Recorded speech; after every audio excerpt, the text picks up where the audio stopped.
بسم اللہ الرحمن الرحیم۔ السلام علیکم۔ میں ڈاکٹر خالد جمیل آپ سے مخاطب ہوں۔ میں یورالوجسٹ ہوں، اور یورالوجسٹ کا مطلب گردوں کا سرجن ہے، اور گردوں کے فزیشین کو ہم نیفرالوجسٹ کہتے ہیں۔ پچھلے 10-15 سالوں میں جو لائف سٹائل چینج اور فاسٹ فوڈ چین پاکستان میں آئے ہیں، انہوں نے ٹوٹل ہماری ڈاکٹری کے بیماریوں کے پیٹرن کو بدل کے رکھ دیا۔ امریکن سٹائل ہو گئے سارے پیٹرن۔ مثلا شوگر بہت بڑھ گئی، ہارٹ اٹیک، دماغ کی بیماریاں، لیور ڈیزیزز، یہ ساری وہ بیماریاں ہیں جو امریکہ میں فاسٹ فوڈ کے یا ریفائن کاربوہائیڈریٹ اور پیور شوگر جوسز فروٹس سے آئی تھیں۔ وہاں انہوں نے کافی حد تک اس پہ قابو پا لیا ہے۔ وہاں بھی امریکہ میں ڈرگ اور فوڈ کمپنیاں اور ڈاکٹر مل کے ایک اسٹرانگ مافیا بنا ہوا ہے، جو کہ بدقسمتی سے یہاں ہمارے ملک میں بھی بہت زیادہ مضبوط ہوتا جا رہا ہے۔ وہ کسی قسم کی کوئی بات سننے کو بالکل تیار نہیں ہے، کیونکہ doctor Jason Fung, professor of nephrology Canada نے آج سے 10 سال پہلے یہ ساری چیزیں بالکل کلیئر کر کے بتا دیا تھا کہ یہ جو ماڈرن لائف سٹائل ڈیزیزز ہیں یہ ڈائٹ کی وجہ سے پیدا ہوتی ہیں، اور ان کا کیور 100% ڈائٹ سے ممکن ہے۔ اور اس کی کافی سٹڈیز ہیں جن میں انہوں نے رینل فیلئر اور تمام بیماریوں کو ریورس کیا ہے۔ لہٰذا میں یہ اپنی اخلاقی اور مذہبی ذمہ داری سمجھتا ہوں کہ میں نے جو اس ریسرچ کے بعد جو سچائی دریافت کی ہے وہ آپ تک پہنچا دوں، بھلے کوئی مانے یا نہ مانے، لیکن میں پہنچانا اپنا فرض سمجھتا ہوں۔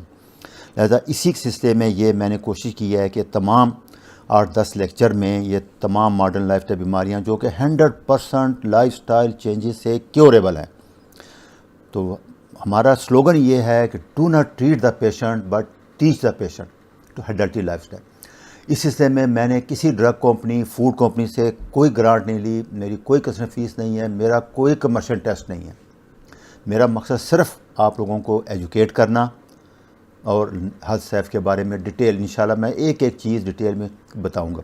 دوسرا، میں پوری کوشش کر رہا ہوں کہ میں اردو میں آسان لینگویج میں استعمال کروں، لیکن کچھ مجبوریاں میڈیکل ٹرمنالوجی کی ہیں، وہ رہیں گی بہرحال۔ اس کے لیے میں آپ سے ریکویسٹ کروں گا کہ میرے فیس بک اور ای میل جو آپ کو مل جائے گا ایڈریس، اس پہ آپ سوال بھیج دیں، تو میں انشاءاللہ جمعہ، ہفتہ اتوار، ان 3 دنوں میں کر دیا کروں گا۔ باقی 3-4 دن ہم ویڈیو تیار کیا کریں گے۔ اور اچھا چلے جی، شروع کرتے ہیں۔ آئیں جی، ابھی میں آپ کو بتاتا ہوں کہ ان ساری بیماریوں کا جو جڑ ہے وہ انسولین ریزسٹنس ہے۔ مثلا کرونک کڈنی ڈیزیز جو کہ لیڈ ٹو رینل فیلئر اور ڈائلیسس اور رینل ٹرانسپلانٹ۔ جو پیشنٹ ڈائلیسس پہ ہیں ان کا 44% کرونک کڈنی ڈیزیز ہے ڈیو ٹو انسولین ریزسٹنس۔ سب سے کامن کاز اندھا پن کا، بلائنڈنس کا، ریٹینوپیتھی، انسولین ریزسٹنس ہے۔ ایمپوٹیشن آف ٹوز، ہمیں انگلیاں کالی ہوتی ہیں، کاٹنی پڑتی ہیں۔ کولیسٹرول لیول بہت بڑھ جاتا ہے، اور بلڈ پریشر ہر دوسرے بندے کو ہے پاکستان میں۔ اس میں 30% پیشنٹ وہ ہیں جو کہ ڈائلیسس پہ ہیں ڈیو ٹو بلڈ پریشر۔ تو یہ ٹوٹل 44 اور 37% پیشنٹ وہ ہیں جو 100% لائف سٹائل اور ڈائٹ سے کیور ہو سکتے ہیں۔ نیکسٹ ہے فیٹی لیور، نان الکوہلک، اور اوبیسٹی، بیلی فیٹ، موٹاپا، وزن بڑھ جانا۔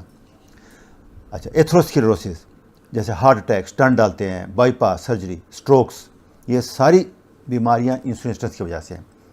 پھر انفلیمیشن، سوزش باڈی میں، جوڑوں میں درد، جوائنٹ پین، بوائل، پھنسی، پھوڑیاں۔ اچھا، پھر فیمیل میں پولیسٹک اووری سنڈروم اور انفرٹیلٹی جو موسٹ کامن کاز ہے بانجھ پن کا عورتوں میں۔ موٹاپا، آپ کالج کی لڑکیوں بچیوں میں دیکھ رہے ہیں کہ due to fast food, burger, ان کا موٹاپا بہت زیادہ بڑھ چکا ہے۔ پھر میل میں بھی اسی طرح ہے، میل امپوٹینسی اور میل انفرٹیلٹی، وہ بھی سیم یہی ریزن ہے، موٹاپا، انسولین ریزسٹنس اور فیٹ۔ اچھا، next cancer rate, breast, ovarian cancer female میں اور پراسٹیٹ کولن میل میں۔ اور لاسٹلی نیورو برین کی سے الزائمر ہے، یادداشت ختم ہو جانا، بھول جانا، برین فوگ، کانپنا ہاتھوں کا، راشا، پارکنسزم۔ یہ ساری وہ بیماریاں ہیں جن کا مین کاز انسولین ریزسٹنس ہے، اور اکارڈنگ ٹو پروفیسر جیسن فنگ یہ 100% ریورسیبل، کیوریبل ہے۔ تو آئیں ابھی میں نیکسٹ لیکچر میں آپ کو بتاؤں گا کہ انسولین ریزسٹنس کیا ہے، کیسے ٹریٹ کیا جاتا ہے، اس کا علاج کیا ہے۔ اوکے، خدا حافظ، تھینک یو۔